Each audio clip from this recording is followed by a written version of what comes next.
역사는 그를 이렇게 기억합니다. 광활한 초원을 내달리며 단지 노련한 기마술만으로 세계 문명을 모두 그의 발 앞에 무릎 꿇게 했던 몽골의 지도자.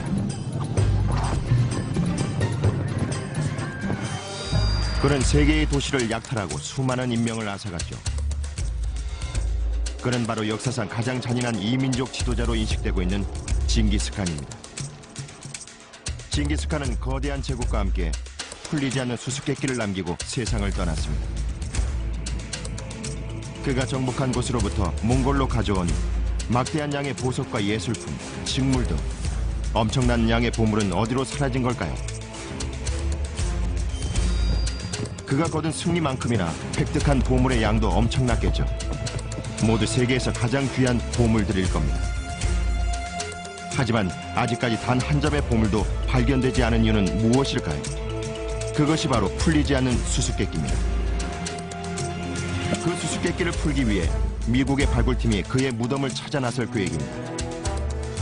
전사이면서도 공상가였고 학살자이면서도 수완 좋은 정치가였던 역사상 가장 위대한 정복자 징기스칸을 찾았습니다.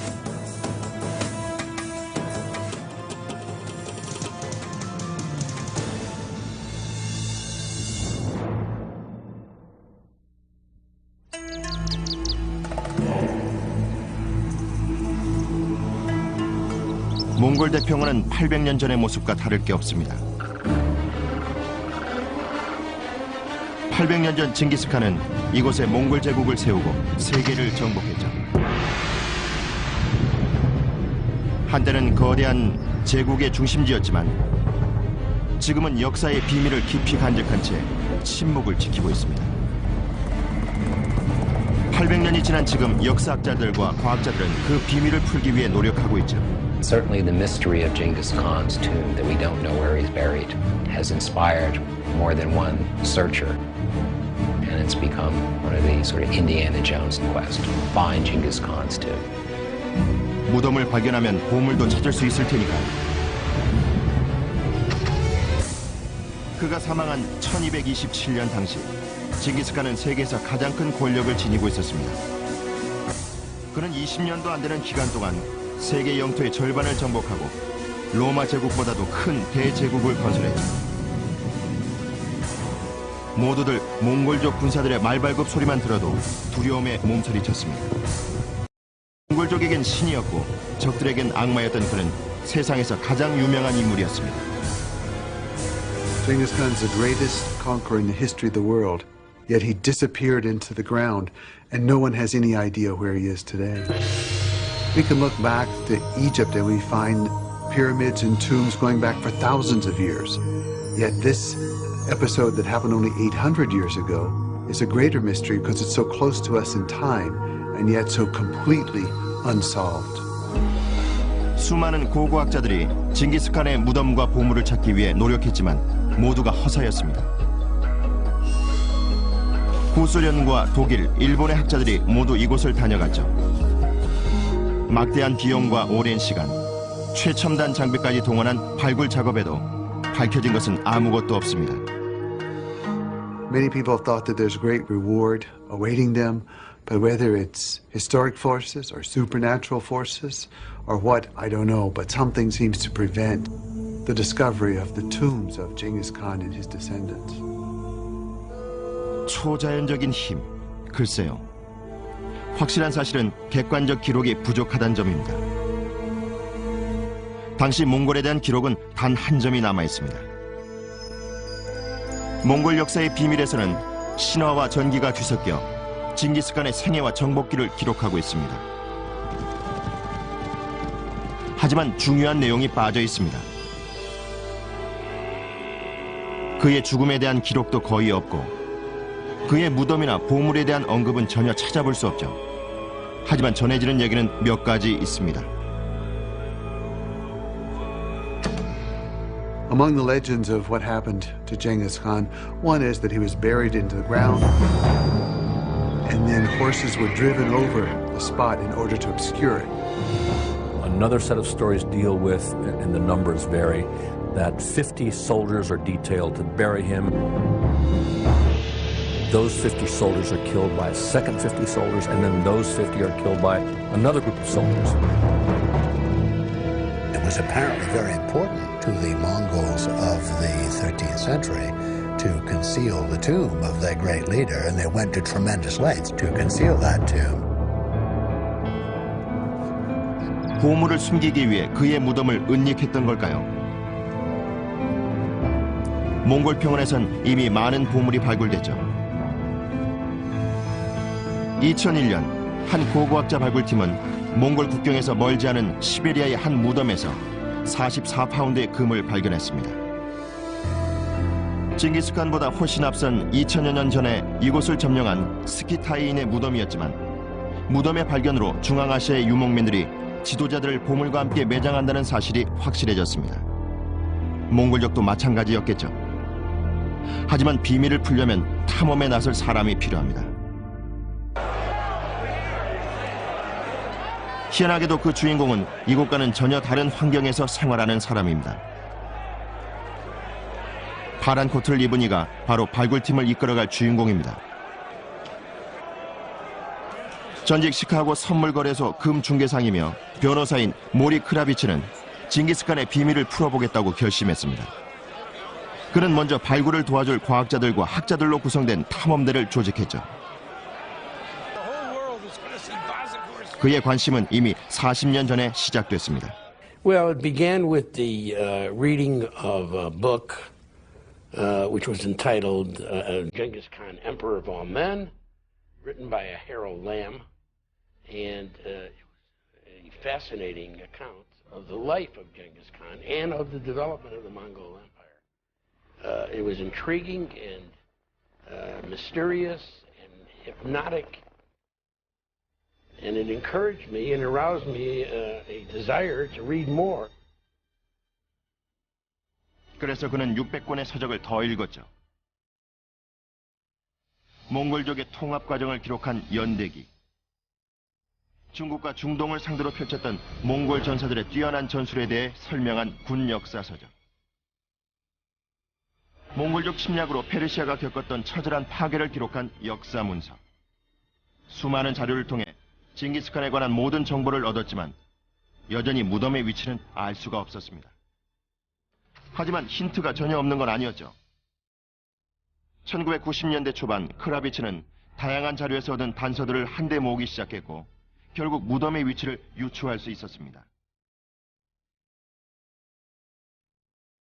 There is a consensus from all sources that he was buried at or near or at the foot of or in the side of a mountain which had a specific name, the Burkhan Khaldun. Virtually 90% of the scholars say this is where he's buried. The problem with the Burkhan Khaldun is that nobody knows where it is. They've forgotten. It has not been marked. There is at least 17 Burkhan Khalduns identified in Mongolia as that mountain. 무덤을 찾으려면 먼저 산의 위치를 알아내야 했습니다. 힘들게 찾은 단서를 들고 하룻밤을 꼬박 센 후 결론을 낼 수 있었죠. I came across a reference in an old archival book that suggested that while he was still a very young man and still fighting his early battles in life as a soldier, as a leader, that he came to the confluence of two rivers, and if he looked over his right shoulder, there was the Burkhan Khaldun. So I suggested to myself that if I could find those two rivers, that I would look over my right shoulder and I would see the Burkhan Khaldun and I would say that's where he is. 그렇게만 된다면 사상 최고의 보물도 찾아낼 수 있겠죠. 상당량의 전리품이 징기스칸의 부하들에게 하사됐을 것으로 추측되지만 그것들 역시 전혀 발견되지 않았습니다. 군사들은 말과 수레에 보물을 싣고 몽골로 돌아왔지만 그 후의 행방은 알 길이 없죠. 크라비치는 그 보물들 역시 모두 징기스칸과 함께 묻혔을 거라고 주장합니다. He conquered too much. He conquered half the world. And he removed the spoils from the cities and the governments and the countries, and they all flowed back to Mongolia. This we know. Those valuable gold, silver, gems, and other artifacts that came into his hands by virtue of his conquest, we know they were shipped to Mongolia, and it's still there. And it has to be with him. 크라비치의 주장과 발굴 계획에 동조하는 학자들도 여럿 있습니다. 시카고 대학의 존 우즈 교수도 그들 중 한 명이죠. What was interesting about it for me was not so much that I thought there was any chance of finding this, so-called needle in a haystack there, but it seemed to me that the opportunities for education and for focusing people's attention on this part of the world and focusing people's ideas on the importance of the Mongolian Empire in world history, I thought that this was a really very important opportunity. 금으로 뒤덮여 있을 무덤을 발굴하고 비밀을 풀기 위해 구성된 탐험대. 수많은 사람들이 실패했던 그 탐험이 다시 시작됐습니다. 하지만 크라비치는 성공을 자신합니다.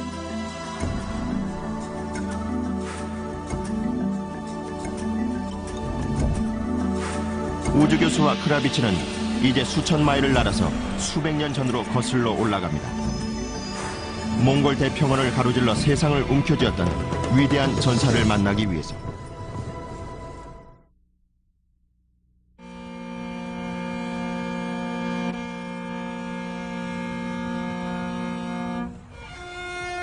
몽골은 세계에서 가장 인구 밀도가 희박한 곳 중 하나입니다.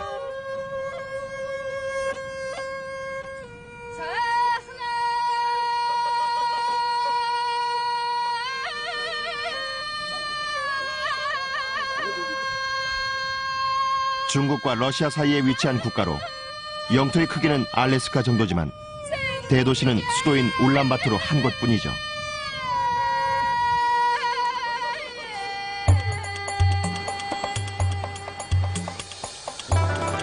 2001년 여름 시카고의 변호사가 이끄는 미국 발굴팀이 역사상 가장 불가사의한 비밀 중 하나인 징기스칸의 무덤을 찾기 위해 수천 마일을 날아 이곳에 도착했습니다.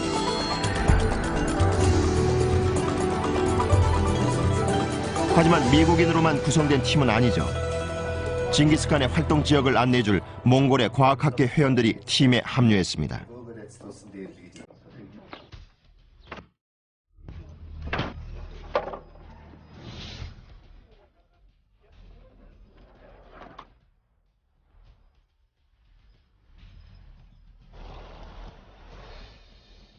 그들은 북동쪽에 위치한 몽골 대평원을 향해 200마일의 길고 긴 여정을 시작했습니다.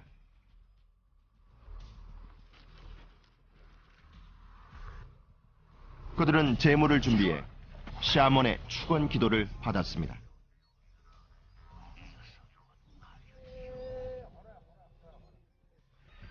탐험대에겐 수많은 역경이 기다리고 있었습니다. 몽골의 농촌엔 도로가 전혀 없습니다. 그들은 낙타와 말의 무리와 마주치며 먼지나는 흙길을 끝없이 달려야 했죠.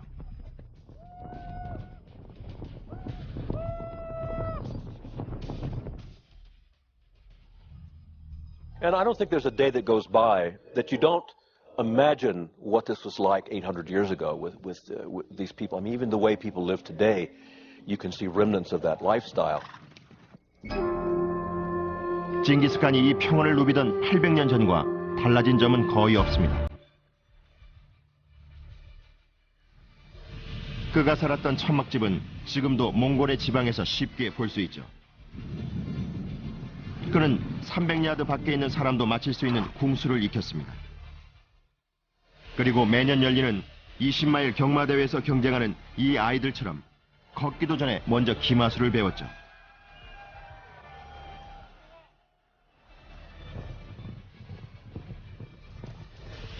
징기스칸은 1162년경 사냥으로 생활하는 유목민 부족 사회에서 태어났습니다.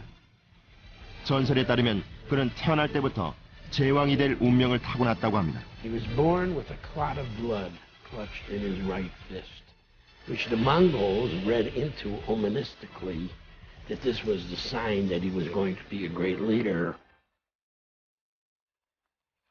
어릴 적 이름은 태무진으로 그의 아버지는 일찍이 다른 부족에 의해 살해됐습니다. At the time of the rise of Genghis Khan, it's important to understand his background. What we now know as Mongolia was divided into 5, 6, depending on how you count, tribes. The tribes themselves were mostly divided into clans, and the Mongol tribe was simply one of those tribes that occupied the northeastern part of what's now Mongolia. During the time of Genghis Khan's lifetime, it was a really, really tough neighborhood to grow up. People were killing one another, there was anarchy on the steppe. Life was really tough, and politics was pretty brutal. 이같이 불안한 전국 속에서 시족장이었던 태무진의 아버지가 정적에게 독살되고 맙니다. 그 후 나머지 시족들은 그를 버리고 떠나버렸죠. Temujin, the 11-year-old child, is now left with his mother, 2 half-brothers, a full-blooded brother, and a full-blooded sister, and 3 horses. And then a series of years in which he suffers greatly just to survive. It was a virtual death sentence. Because they were on the edge of the steppe, there were very few domesticated animals around, so there weren't huge herds they could go and rob from. It was on the edge of a forest, and so they had to depend on very small birds that lived in the forest, some very small animals, including the eating of rats, and fish that they could get out of the rivers, but relatively small fish. So they had to subsist in an environment that had very little to offer. It was also one of the coldest and harshest places on the face of the earth. 하지만 고귀한 피를 이어받은 태무진은 어려움 속에서도 위험을 잃지 않았습니다.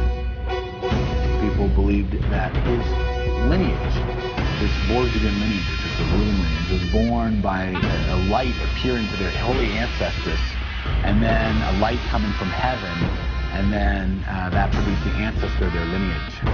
So they believed that they were born from heaven.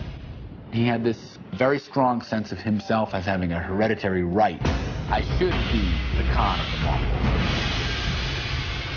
하지만 현실에선 외롭고 힘들고 배고픈 나날이 계속됐습니다. 그들은 그저 목숨을 부지하는 데 급급했죠. 때로 인간의 이성을 상실하기도 했습니다.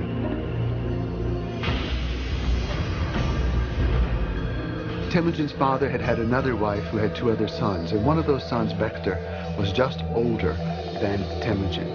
And when they both came into puberty, Temujin would not allow his older brother to rule the family. And so he and his younger brother Hasar went out and killed Bektar. Temujin came from behind, Hasar came from the front, and they notched arrows into their bows, and they shot their half-brother and left him there to die.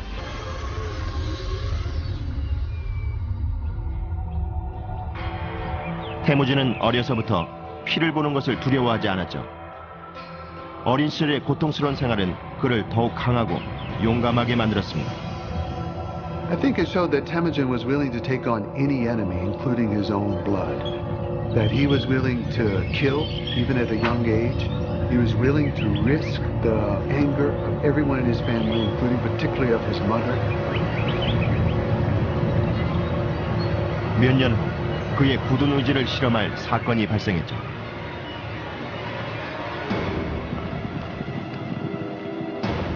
아직 젊은 청년이었을 때 그의 아내인 보르타가 라이벌 부족인 메르키드족에게 납치됐습니다. 타 부족에서 여인을 납치하는 건 당시 흔했던 일로 태무진의 생모도 아버지가 납치해온 여인이었죠. 하지만 그는 보르타의 실종을 인정하지 않고 반드시 아내를 되찾아오겠다고 다짐합니다. He took off his hat. He took off his belt. He prayed to the mountain, he prayed to the sky, and even though he didn't have a friend in the world, other than those few people who were there with him, even though he didn't have an ally anywhere, he decided he would find people who would help him, and he would get her back. So Temujin sent out a word to everyone that he could find who might help him. And together they formed an army, and they went to the Saline River in search of the Merkid people. 그들은 민첩하게 움직여 메르키드족의 근거지를 알아낸 뒤 어둠을 틈타 부족의 진영을 급습했죠. 이 사건은 태무진에게 큰 영향을 줬습니다. 그런 이제 더 이상 방랑자가 아닌 부족 간 전쟁의 주축이 된 것입니다. Once he had made allies, once he had made enemies, he would spend the rest of his life fighting with enemies, having old allies turn into enemies, turning enemies into allies. It was going to be a long struggle. And for the next couple of decades, he fought in these battles before he finally came to the conclusion that this will be an eternal life. This feuding will never stop unless I do something to stop it. 태무진은 부족 간 갈등을 종식하고 세계 정복을 꿈꾸기 시작합니다.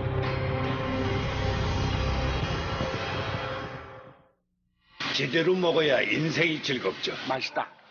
잇몸 아플 때는 꿈도 못 꾼 거 아니냐. 씹으니까 너무 좋다. 대한민국 인범대 인사도 써볼수록 역시 인사돌입니다. 제대로 먹어야 인생이 즐겁죠. 아빠 그렇게 좋아? 응, 좋아. 먹으니까 속이 다 후련하네. 대한민국 인범대 인사도 써보면 써볼수록 역시 인사돌입니다.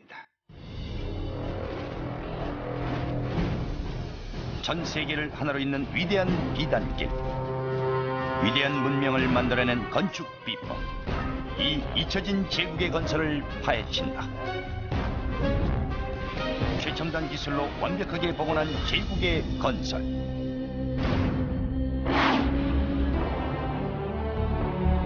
비잔틴 제국이 건설한 고대 사회, 그곳에서 만나는 가장 긴 관계수로 난공불락의 성경, 자연의 법칙을 거스른 거대한 도명성당, 제국의 건설, 비잔틴 제국. 많은 시청 바랍니다. A menacing shadow falls over the bright dream that was once the great Roman Empire. Rocked by relentless waves of violent barbarians. They are the Lombards. The final blow in the fall of the Roman Empire.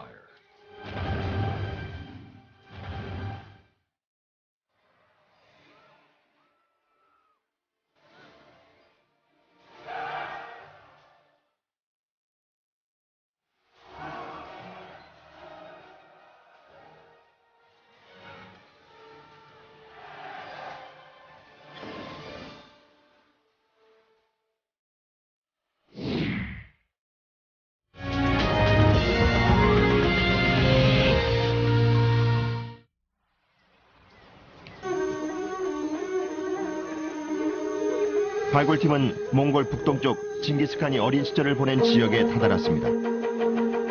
팀장인 모리 크라비츠는 이곳에서 그의 무덤을 찾을 수 있을 거라고 생각하고 있죠. 징기스칸이 묻혀있는 곳을 알아내기 위해선 우선 그가 거쳐간 장소를 알아야 합니다. 결국 처음부터 그의 발자취를 따라가야 하는 거죠. The Khenty province borders the southern Russian border of Siberia in this area. But it's there that he was born, that he was ordained as the Genghis Khan, where he fought his early battles and was able to establish himself as the man that came forth to be the leader of all the Mongol peoples. And I believe very strongly that this is the place that he would have designated as his resting place also. 헨티산과 오논강 주변 지역은 몽골 제국이 탄생한 근원지이기도 합니다.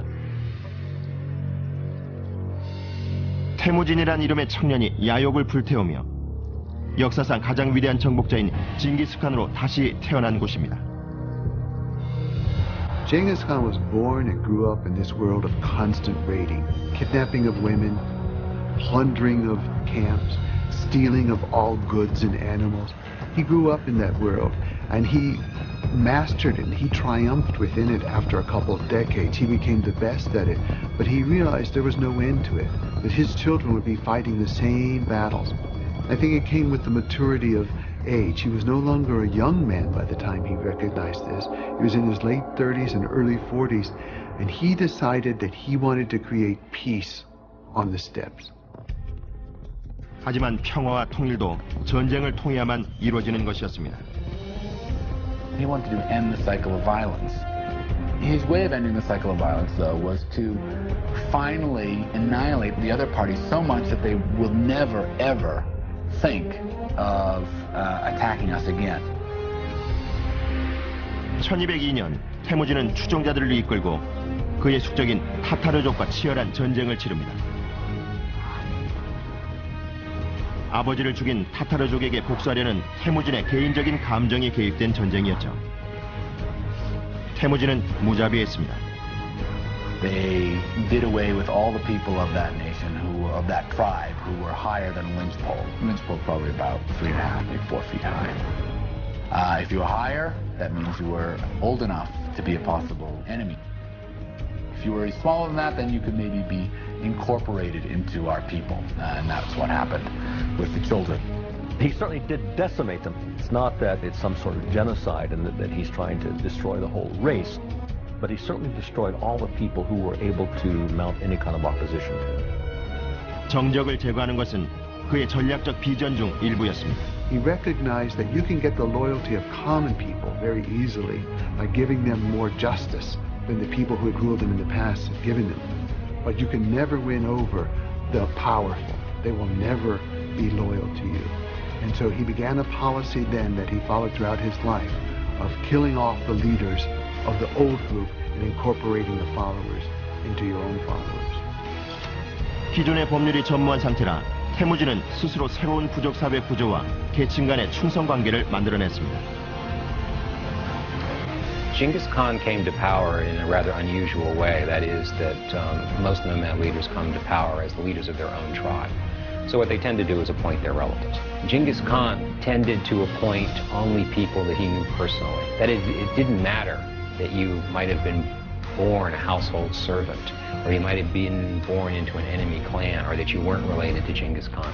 If he saw your particular talent, he promoted you. 태무진은 때로는 평화적으로, 때로는 무력으로 몽골족과 비몽골족의 부족 연합을 이뤄 나갔습니다.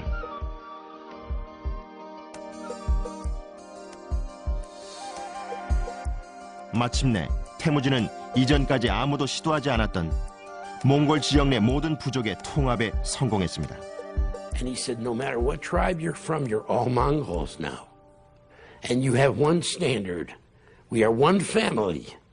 And I am putting you together in this effort so that we can go on to greater things. Most people focus on his conquests later, but of course those would not have occurred if he hadn't united Mongolia. And one of the things I'm impressed with was his ability to bring that off.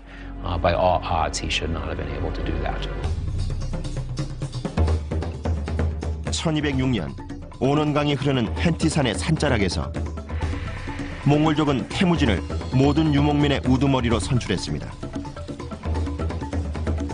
그리고 그때부터 태무진은 앞으로 수백 년간 세상 사람들에 의해 회자될 징기스칸이란 이름으로 불리게 되죠.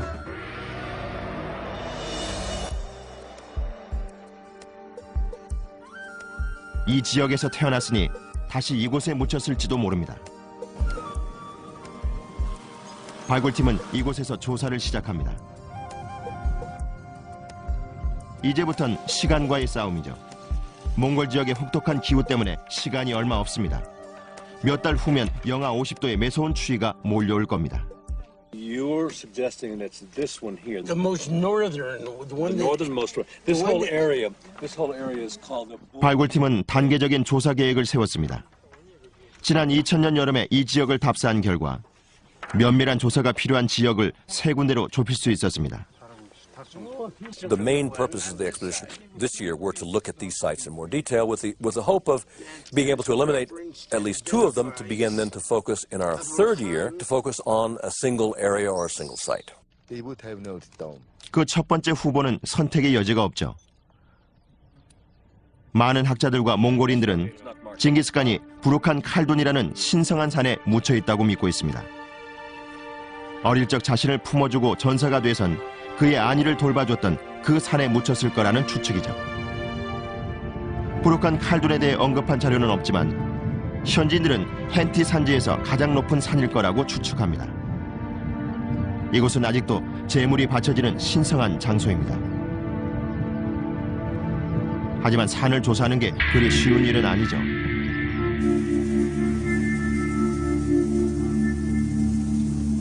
발굴팀이 접근할수록 무서운 말파리들이 극성을 부립니다.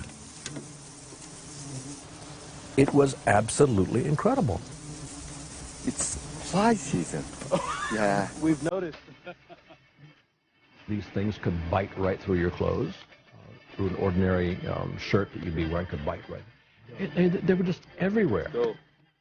It was a plague of biblical proportions, and that's all I could think of when this happened. This is terrible. This is worse than the other day, John. The further we advanced toward Burhan Khaldun, They followed us. they got worse and worse. 부룩한 칼둔이 징기스칸을 지키기 위해 쳐놓은 보호막이었을까요? 과연 그의 무덤을 찾을 수 있을까요? I think that one of the thoughts that we've had all along is that maybe one of the reasons why people haven't found this tomb or these burial sites is they're somehow cursed. Or there are all these kinds of levels of protection that these places have, and that did occur to me. In fact, this is what could be keeping people from finding the tomb of Genghis Khan. 말파리 떼들은 실로 위력적이고 공포스러웠습니다. 결국 발굴팀은 조사를 포기하고 다른 곳으로 이동해야 했죠. 이들은 처음으로 초자연적인 힘이 그들을 방해한다고 느꼈습니다. 하지만 이게 끝이 아니었죠.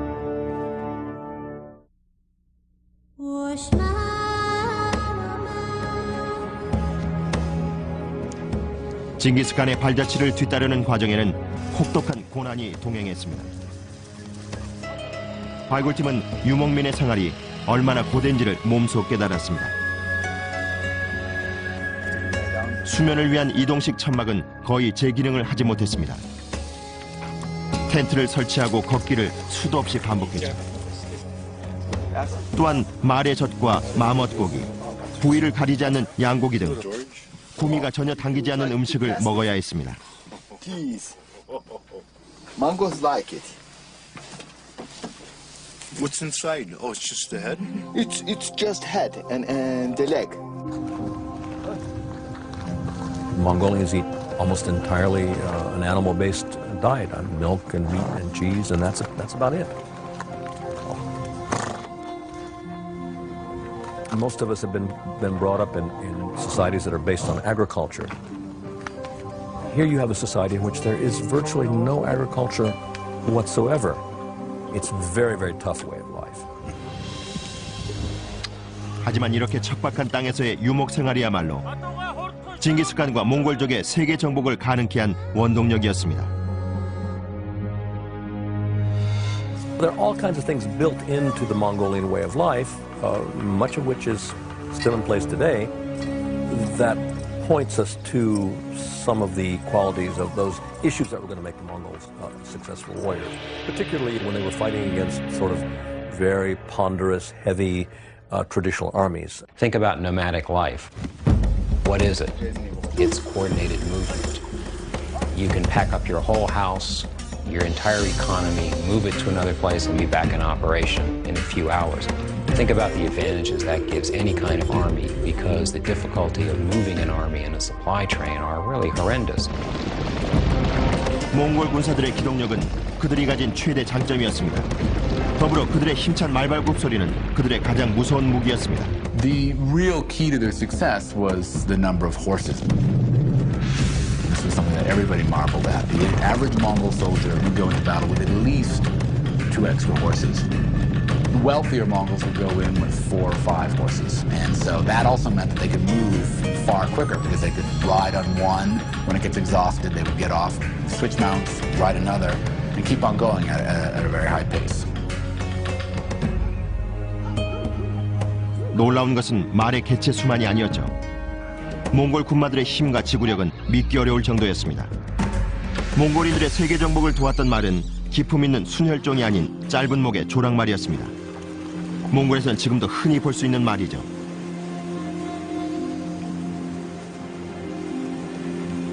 징기스칸은 군마의 중요성을 잘 알고 있었습니다. 그래서 그는 군사들에게도 이 사실을 강조했죠. When a Mongol soldier got back from a trip or from a campaign, he was required, first of all, to see to feeding the horse. And only then would he be able to see to feeding himself. Anyone who struck a horse around the head would be executed.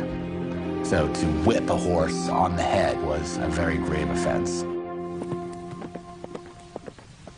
물론 훌륭한 기수가 없으면 말도 무용지물이죠. 현재까지도 몽골 사람들은 세계 최고의 기마술을 자랑합니다.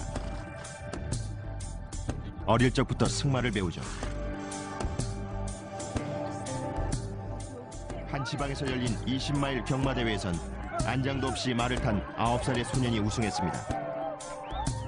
800년 전에도 몽골족의 기마술은 징기스칸 군대의 가장 큰 힘이었습니다.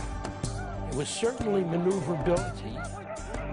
The ability of a Mongol soldier when on campaign to eat in the saddle, to sleep in the saddle, to do what his bodily functions require him to do from the saddle, and stay the course as a warrior until the job was done.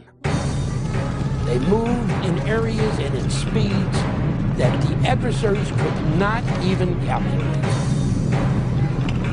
The other thing that made the horse cavalrymen so efficient was the horse combined with archery. Because the advantage of that is you can shoot when you're attacking and you can shoot when you're running away. That makes you incredibly dangerous. So the Mongols had this ability to literally pour archery fire into their opponents, wheel around, and go away.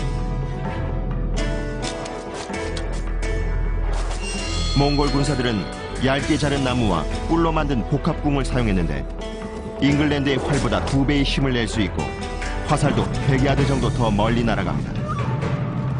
이 강력한 무기는 훌륭한 궁수와 더불어 큰 몫을 해냈죠. 대평원에서 사냥을 하며 다져진 몽골족의 활솜씨는 누구보다도 뛰어났습니다. 이들의 사냥 생활은 궁술뿐만 아니라 팀워크와 책임 정신에 많은 영향을 줬습니다. The main hunts were group hunts that were organized as a kind of campaign against the animals. They would form a big circle that would cover an area, sometimes 20, 35, sometimes 100 kilometers wide. And each person would be responsible for their sector to make sure that no animals escaped from that sector. Then they would make a big circle and they would gradually draw it tighter until all the game was inside a small corral. 사냥감이 많으면 다행이지만 사정이 좋지 못할 때는 자신들의 군마에 구멍을 뚫기도 했습니다. They certainly did, on occasion, bleed their horses for food. They would cut into a vein and drink the blood. 이처럼 척박한 유목 생활이 몽골 전사들을 만들었습니다. 하지만 아직 세계를 정복할 생각까지는 없었죠. 그들은 자신들의 능력을 다듬어줄 우두머리를 기다렸습니다. There were many other nomads, none of whom built an empire like the Mongols. Part of the brilliance of the Mongol strategies must have come from their inherent ability as nomads to conduct themselves in the field. But there were other things that Genghis Khan had implemented that came from him, from his own genius. 비록 1200년대에 태어났지만 징기스칸의 군사 전략은 몇백 년이나 앞선 것이었습니다. It was almost a 20th century style army popped in the Middle Ages, which was one of the reasons it was so terrifying. It was organized on a decimal system. The smallest unit was 10, went up to 100, 1,000, and its largest units were 10,000. All of these worked in a coordinated fashion. Consequently, when Genghis Khan went on campaign, he was able to use these armies extremely effectively. It's very interesting that when the U.S. Army is talking about its future force today, when it envisions the type of force that it needs to have in 5, 10, 15 years, it tends to emphasize the exact characteristics that describe or explain how Genghis Khan's army was successful. They talk about mobility, having units that can move very quick, much faster than the enemy. They talk about situational awareness, understanding where our forces are, where the enemy is, the terrain, civil population, all of those things, so they can use those mobile forces to attack the enemy bit by bit. 징기스칸의 돌격 전술은 수백 년 후 몇몇 위대한 장군들이 모방했을 정도로 뛰어났고 아직까지도 군사학에서 중요하게 연구되고 있습니다. Erwin Rommel, the leader of the German forces in North Africa, the Afrika Korps, was a very strong student of Genghis Khan battle tactics. George Patton, our own George Patton, in Europe used and modeled many of his tank maneuvers based on Mongol cavalry. And Mongol strategies and Mongol battle tactics are taught at most of the major military academies in this world. Sandhurst, St. Cyr, West Point. 이른바 위장 후퇴라는 전술은 상대편의 혼란을 야기하는 것이 목적입니다. 몽골군은 우선 소접전에서 상대에 밀리는 듯한 모습을 보입니다. 그리고는 패주하려는 자세를 취하죠. Invariably, the people in the city, the fort, the other army, they thought they had won, and they come running out because they know the Mongols have riches with them. So they start chasing the Mongols, and the Mongols are running away, sometimes for 2 days, 3 days, 6 days, even just barely ahead of the pursuing army. But once they strung out the pursuers far enough, once the pursuers' horses were tired enough, the Mongols turned and attacked. Over and over and over, the feigned retreat worked for the Mongols. 징기스칸은 이 특이한 전술로 승리를 이어갔습니다. During the life of Genghis Khan, in any battle that they fought with untold adversaries and countries and entities and sovereign states, the Mongol army never lost a battle. Virtually in every battle they fought, the Mongols were lightly to heavily outnumbered. How could this be? And what conqueror in world history can show that kind of credit? Can Julius Caesar say he conquered in every battle? Alexander the Great? Oh no, they had losses and plenty of them.